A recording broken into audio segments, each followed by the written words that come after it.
It's time to go beyond the headlines, cause I don't put in overtime just so I can headline. Okay, now it's Fox Sports, I'm live with Renee. Going hard every day, sports rapping every play. Different segments for your favorites, coming at you daily with positive vibes, yeah, we some game changers. Basketball, football, soccer, with different interviews, you never know who may pop up. Listen, only on Beyond the Headlines, this is Beyond the Headlines.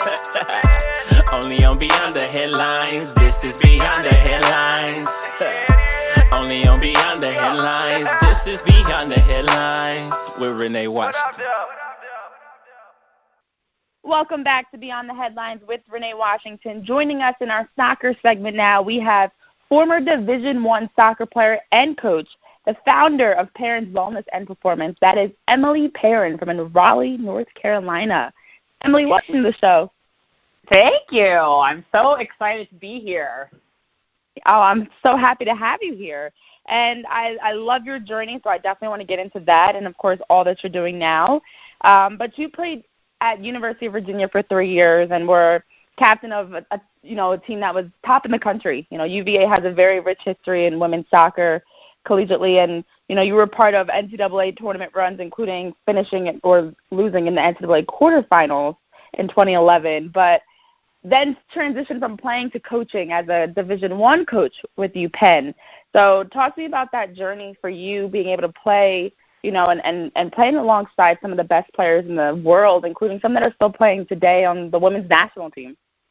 Yeah, absolutely. So, it's been a crazy and very fulfilling ride. But, yeah, so I started my career at the University of Vermont, which is kind of where all my family is from, and then I transferred back to UVA, so I finished playing there, and really played with some of the best players in the world. Many of them still playing in the NWSL, and then obviously Morgan Bryan competed in the most recent World Cup. Emily Sonnet, I just missed her by a year. And then Becky Sauerbrunn would come back and train with us. She'd already graduated, but was coming back and training in the off season with us. So I know those three.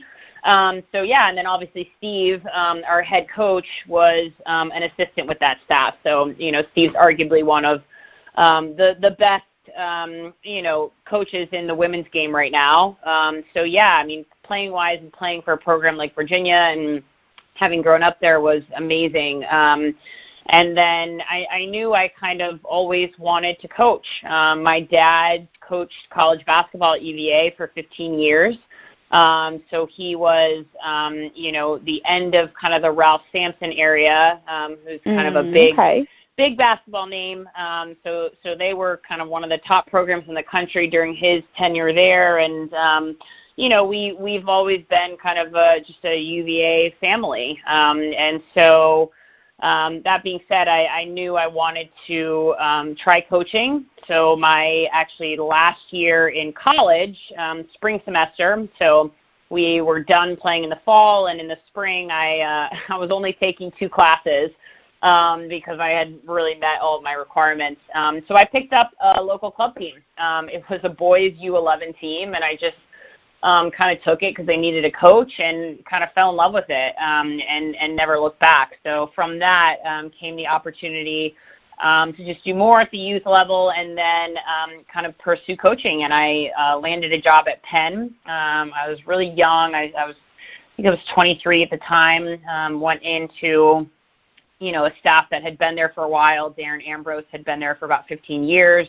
Went into the Ivy League and, moved to Philly and kind of started my coaching path there. So, it was it's a crazy ride, but I enjoyed it. I wouldn't have traded or wouldn't trade the experience of coaching at the collegiate level for anything. I really worked with what I can say, some of the brightest and just most talented young women, both on and off the field. Playing at UVA and playing at kind of the highest level, collegiately, it was pretty amazing. And obviously I've played with some of the best players in the world, but when you're dealing with and working in the Ivy League, it's, it really opened my eyes to just kind of the the grit and the perseverance it takes to not only play Division I sport, but attend, just a top level institution like Penn. It was really, it was an awesome experience for me. Right. And something that you also have the benefit of doing that a lot of people can't say is you played and coached, which gives you a lot of perspective into, life as a student athlete, the recruiting process, the behind-the-scenes preparation work that goes into playing and coaching.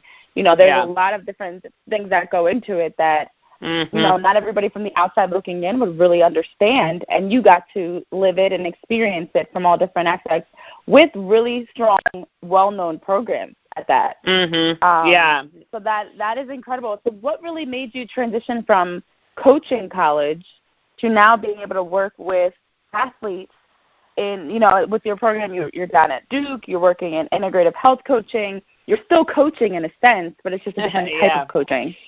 Yeah, it's totally. You're exactly right. So I think to add to that, I also kind of another angle of that entire thing is I lived it as being the daughter of a college coach. So I had many, and I've had many views of this world and all that goes into it. So I've got a pretty well-rounded scope. But when it really comes down to it, and I was, coaching at Penn, and I was also, decided that it would be a great idea to apply to grad school and get a master's at the same time. And, what I really found out was that, very little of what I really enjoyed about coaching was the actual sport. And I will always love soccer. It's a passion of mine. I love watching it. I love playing it, although I don't play anymore. But when it really got down to it, very little of what I loved about coaching was, the soccer, the tactical piece of it, the technical piece of it. I really, and what really kind of gets my blood flowing is the interaction and the human connection and the relationships, and really kind of understanding people and learning how they work, how they get motivated, how they learn. And so, I found out very quickly over the course of, 3 years at the collegiate level that, it's a grind, and I loved it, but I wanted a different take on it.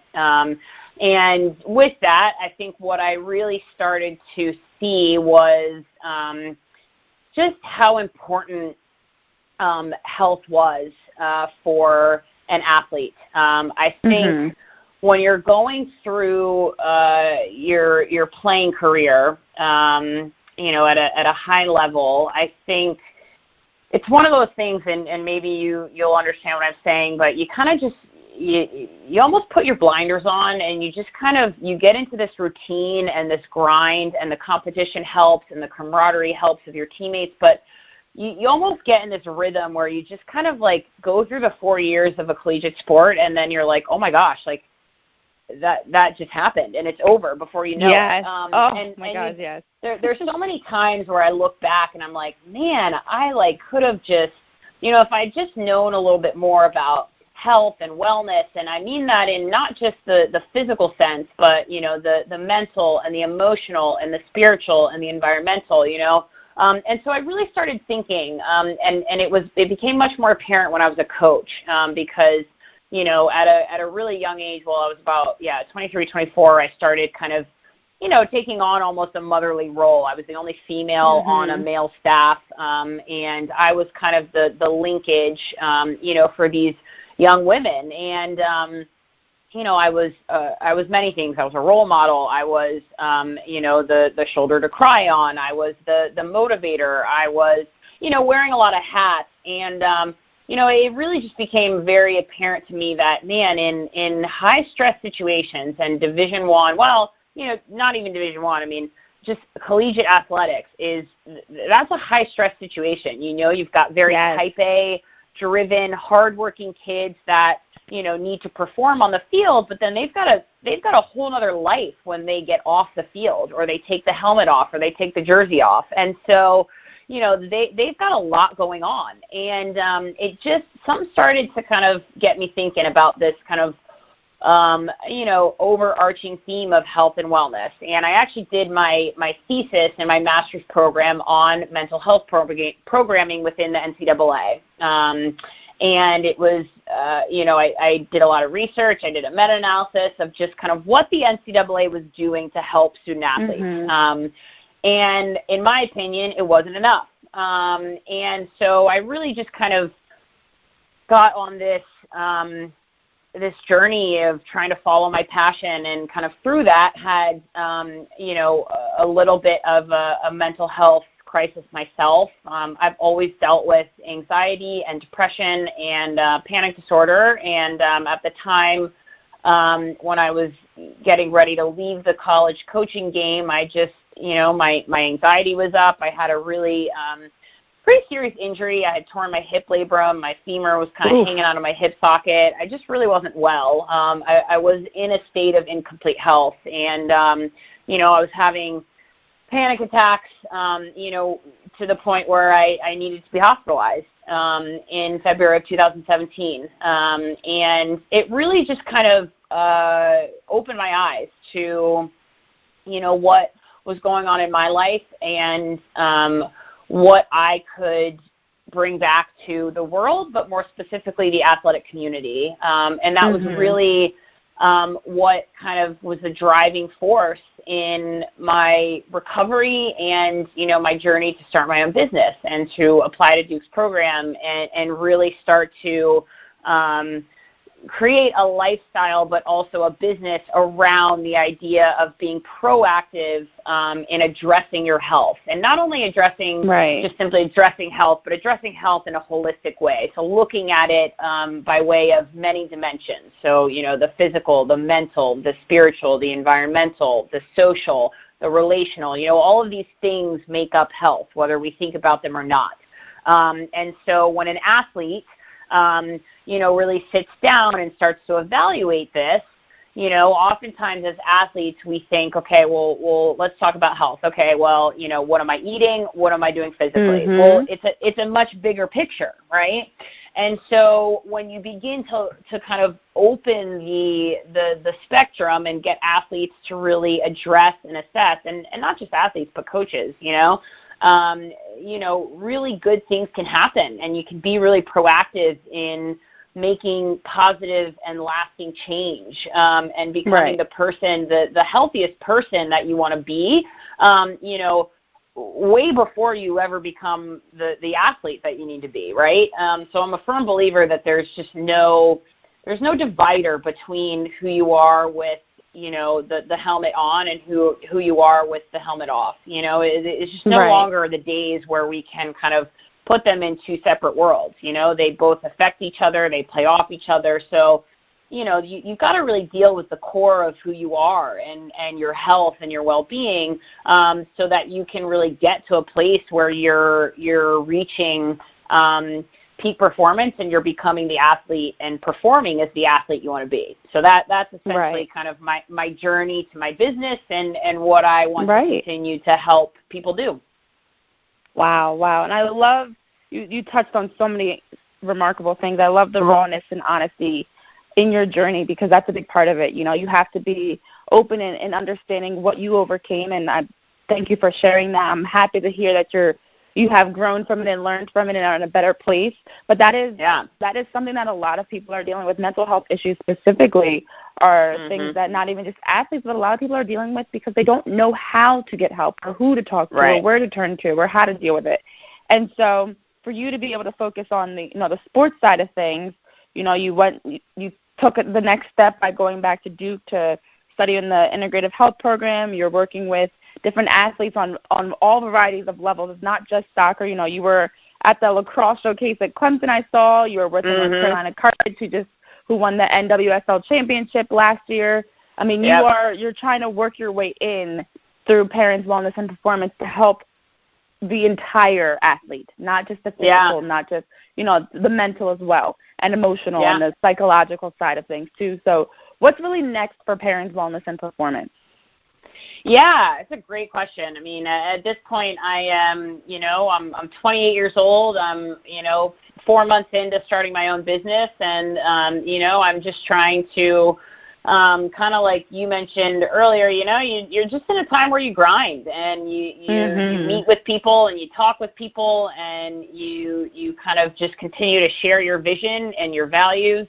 I'm working with the North Carolina Courage right now, through my own recovery, and I think a big part of, the work that I actually end up doing with athletes and people. I not only work with athletes, but I do work in the corporate setting as well, doing the same type of work. But, a lot of what I do is rooted in mindfulness and meditation and this ability to really just and it's a skill, really be able to just tune in and be more aware with what's happening, in between your ears.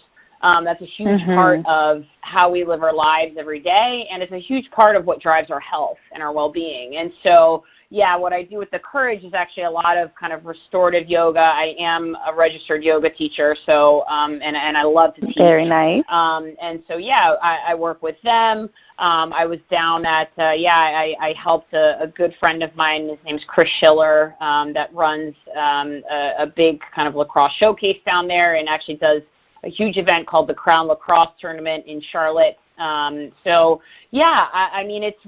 It's about having conversations. It's about talking to people. It's about explaining what I do because it's very, it's not easily explained on a piece of paper. It's really more of a conversation. That's a big piece of it, but I'm also actually getting ready to launch a program that I'm really excited about with a friend of mine who's actually now become my business partner. His name's Alex Weber. He played lacrosse at Penn, actually, and we are getting ready together to launch a business and a program called the 100% Athlete, which is a 90-day program that is really geared towards mental and emotional fitness. So it's really kind of it's exactly what I do in a nutshell, but taking it to kind of youth and collegiate athletes and putting kind of a 90-day, structure to it. It's rooted in mindfulness and self-talk and the ability to goal set and really kind of tangible tools and skills that athletes can use to really deal with whatever comes their way. Athletes, again, we're talking about very type A, driven, hardworking people, but I mean, gosh, we all deal with things that are at times unmanageable and unbearable. So how are we dealing with them? And we're firm believers that, if you adapt and you have tools in your tool belt to deal with the stuff that you go through day in and day out, then you will not, you absolutely enhance your ability to do that on the field and compete and be the best athlete that you can be. It's pretty cool. It's fun. Alex actually found me through the work that I'm doing with Perrin Wellness and Performance. So, this program is kind of a spin-off of that. But, it's what's next is, gosh, sky's the limit. I mean, I'd love to, just continue to do the work I'm doing and, meet athletes that need help and really resonate with, what I believe in, teams, coaches, whatever. That is kind of what is in store for Emily Perrin.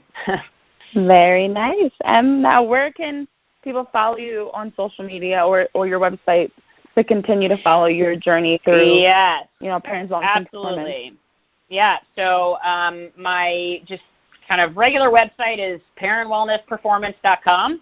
I am on Instagram both personally, so Emily Larson P is my personal one, and then Perrin Wellness and Performance is the professional account. And then I'm on Twitter, Facebook, really all of the above. And through my website and pretty much through all those social media outlets, you can find my email, and that's how you reach out. Wow, there you have it, from being the daughter of a prestigious D1 coach to coaching and playing at the D1 level to now having your own program to help, work with the 100% athlete. I love it, and how you're working in all aspects of athlete's life holistically. So thank you so much for joining us on the show this week. I am looking forward to seeing what's next. I think you have a lot of exciting things, and I think this is just the beginning for what you're doing. So yeah, I appreciate you sharing some of that with us. Oh my gosh. No, I'm so honored, and you and I go, I mean, geez, way back, right? Those are like Penn and Lehigh days. So yeah, I'm so, I mean, the feeling goes both ways. I'm excited to keep watching you and following you, and here's to both of us just finding success. Sounds great to me. Cheers to that. All right. Thank you. Yeah, right. All right. Bye, Renee.